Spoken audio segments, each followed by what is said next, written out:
Assalamualaikum warahmatullahi wabarakatuh, anak-anak kelas 5 yang solih-solihah.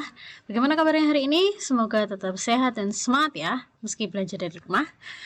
Oke, hari ini kita akan menyambung pelajaran kemarin yang sudah kalian kerjakan macam-macam ya. Kemarin ada bikin peta pikiran, ada banyak sekali pokoknya ya, sama Bu Fitri dan Bu Erina juga. Nah, Bu Rizka senang sekali sekarang anak-anak itu hebat-hebat meski di rumah, tapi tidak pernah ketinggalan mengerjakan tugasnya. Meski ada beberapa koreksi, nggak apa-apa, itu namanya belajar. Salah sekarang nggak apa-apa, yang penting nanti ketika sudah dikoreksi nggak salah lagi, gitu ya. Terima kasih sudah jadi anak-anak yang hebat dan sudah mengirimkan tugas tepat waktu. Yang belum masih ditunggu ya sama Bu Priska, Bu Fitri, dan Bu Erina. Oke, hari ini kita buka dulu dengan membahas ringkasan teks eksplanasi. Nah, kemarin kan kalian sudah membuat peta pikiran. Peta pikiran itu sebetulnya bagian dari ringkasan juga loh. Kenapa? Karena kita mengambil inti-inti atau isi-isi dari setiap paragraf, betul kan? Dulu sudah pernah diajari ya. Jadi ringkasan itu adalah inti dari seluruh teks atau seluruh paragraf. Nah, ada beberapa hal yang harus kita perhatikan. Pertama, itu baca dulu judul teksnya, supaya kita tahu sebetulnya teks ini membahas tentang apa sih. Jadi kita harus baca dulu judulnya. Kemudian, jika sudah, kita baca dengan cermat, kita pahami, misalnya paragraf 1 membahas tentang ini gitu ya. Jadi kita betul-betul mengetahui apa isi teksnya. Jangan asal ditulis. Yang penting kalimat pertama gitu, kalimat utama ada di depan gitu. Belum tentu, kalimat utama juga bisa di belakang. Gitu ya. Jadi kita mencari ide pokoknya, mencari intinya, memahami isinya. Baru kita buat ringkasannya. Nah, cara membuat ringkasan itu seperti apa? Coba kalian buka buku kalian halaman 54. Sudah disiapkan dong pasti ya sebelum belajar. Nah, di halaman 54 itu, sebentar, bisa bukakan. Di sini bisa nggak ya? Oke, sambil menunggu, kalian coba buka halaman 54. Di situ kan ada gambar, ada teks tanggung jawab sebagai warga negara ya. Nah, oke, yang ini. Nah, ini seperti tadi cara yang sudah Bu Biska beritahu, baca dulu judulnya. Setelah tahu judulnya, tanggung jawab sebagai warga negara. Berarti ini nanti informasinya adalah seputar tanggung jawab sebagai warga negara. Nah, judulnya ini kita masukkan ke atas ini. Nah, seperti bikin peta pikiran. Lalu kita baca setiap paragrafnya dengan cermat. Gitu ya. Ketika sudah kita baca dengan cermat, masukkan inti pembicaraannya, masukkan ide pokoknya atau kata kuncinya, boleh juga, itu lebih baik. Kalau kata kunci ya 1 ya, berarti ya kata kunci ya.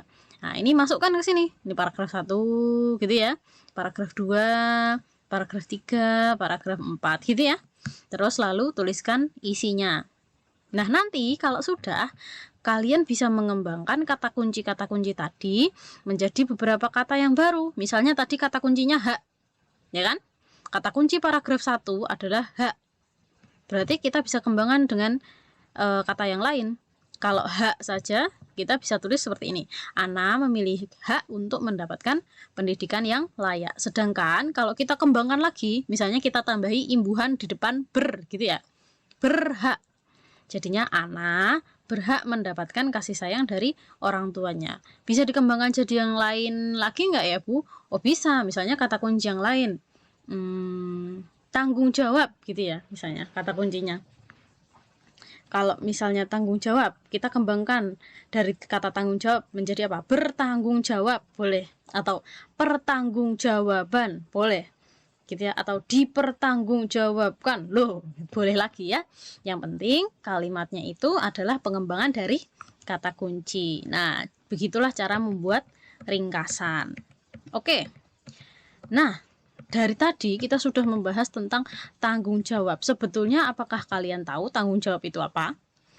Ya, tanggung jawab itu adalah sikap menyadari. Jadi sadar dulu, aku nih harus melakukan ini. Aku nih sebaiknya tidak begitu. Aku tuh yang benar seperti ini. Nah, itu namanya tanggung jawab. Jadi siap melaksanakan tugas dan konsekuensi tanpa adanya paksaan dari orang lain gitu ya.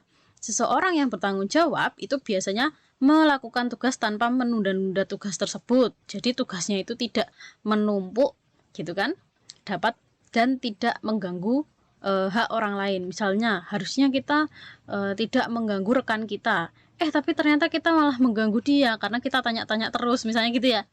Nah itulah dia kenapa kita tidak boleh menunda tugas gitu. Oke, itu tadi tanggung jawab. Nah, cara agar kita dapat menjadi orang yang bertanggung jawab itu ada 4. Pertama, memahami tugas dan kewajiban diri sendiri. Ya, jadi kalian harus menyadari tugas kalian. 2, melaksanakan tugas dengan disiplin tanpa menunda-nunda. 3, selalu mendahulukan kepentingan bersama daripada kepentingan sendiri. Dan yang keempat adalah menghormati hak orang lain. Nah, oke, sekarang kita lihat ke sini, kembali ke sini. Kemarin kita sudah sampai masak air biar matang ya. Nah, kita lihat ini air ini. Kira-kira kalau airnya Bu Priska kurangi, semakin cepat matang atau semakin lama matangnya? Iya betul ya, semakin cepat dong Bu. Kok bisa semakin cepat? Ya karena airnya yang direbus lebih sedikit daripada yang banyak gitu kan. Kalau sekarang Bu Priska menjemur sapu tangan gitu ya, menjemur sapu tangan atau kain basah, yang satunya tebal, yang satunya tipis, kira-kira lebih cepat kering yang mana? Iya betul, yang tipis. Kenapa? Karena permukaannya atau kainnya tadi itu kan lebih tipis daripada yang tebal gitu kan, jadi dia lebih cepat kering gitu ya. Nah, kenapa kok itu bisa terjadi? Nah, karena setiap perubahan yang terjadi tadi itu berhubungan sama kalor atau panas tadi ya. Yang namanya kalor tadi bisa jadi padat, bisa jadi cair, bisa jadi gas. Tergantung yang terjadi. Lah kalau Bu Priska tadi merebus air, kira-kira apa yang terjadi? Oh iya, ada gelembung-gelembungnya Bu, betul. Terus apa lagi? Ada uapnya Bu, iya betul. Terus apa lagi? Panas Bu, pancinya, ya betul. Nah itu semua terjadinya dari sini loh Nduk Le. Nah ini, pernah mendiamkan es batu di luar, es krim di luar pernah?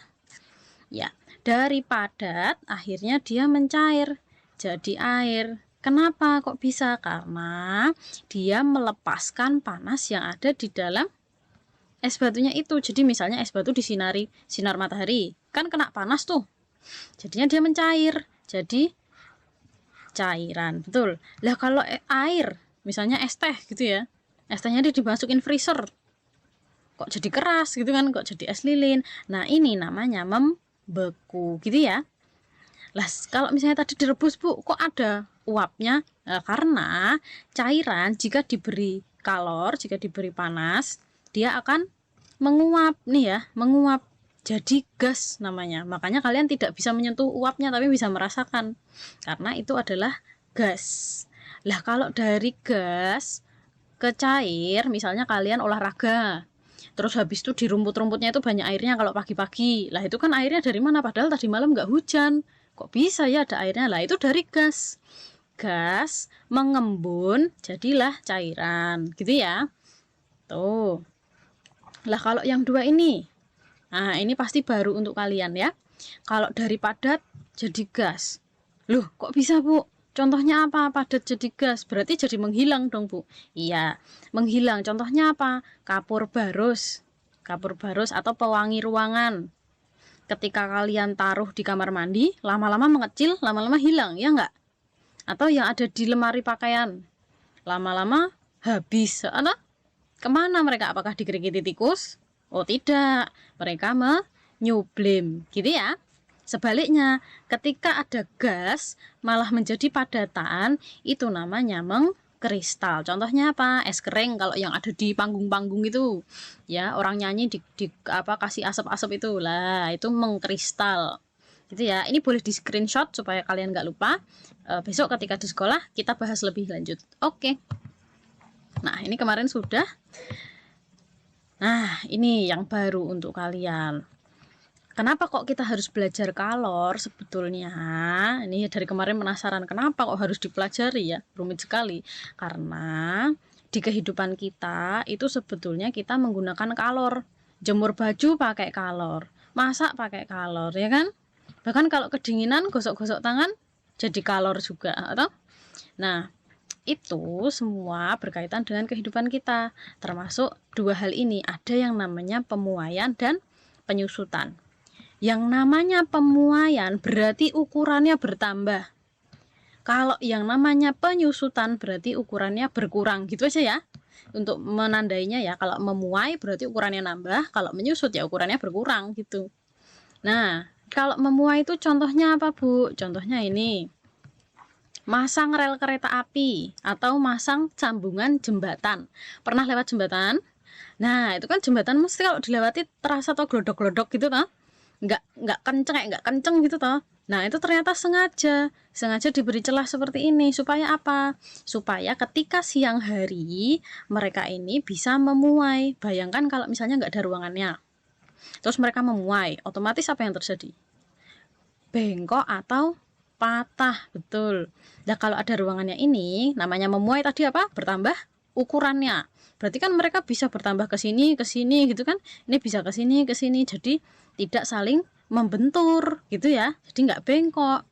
Kayak ban sepeda juga nih, ban sepeda. Kenapa kok kalau mompa nggak boleh penuh-penuh? Karena ketika dia memuai, jadi nggak meletus gitu ya. Karena kan dia kan akan selalu dipakai gitu ya. Jadi ban sepeda yang terlalu lama diletakkan di atas lantai itu malah udaranya menyusut gitu. Tapi kalau dipompanya penuh-penuh, nah ketika dipakai malah bisa meledak gitu kan. Tuh. Terus apalagi contoh yang lain? Kaca di rumah. Coba kalian kalau siang-siang pegang kaca. Kok kacanya nggak gerak ya? Tapi kalau malam-malam gini, misalnya kalian pegang kaca, nah itu gerak-gerak. Berarti yang masang kaca itu nggak dipolke gitu ya, nggak dipenuhi. Kenapa? Supaya ada ruangan untuk memuai gitu. Nah, kalau yang menyusut gimana, Bu? Yang menyusut selain ban sepeda tadi ya, ban sepeda kalau ditaruh di lantai biasa menyusut. Nah, kalau menyusut itu contoh lainnya adalah kabel.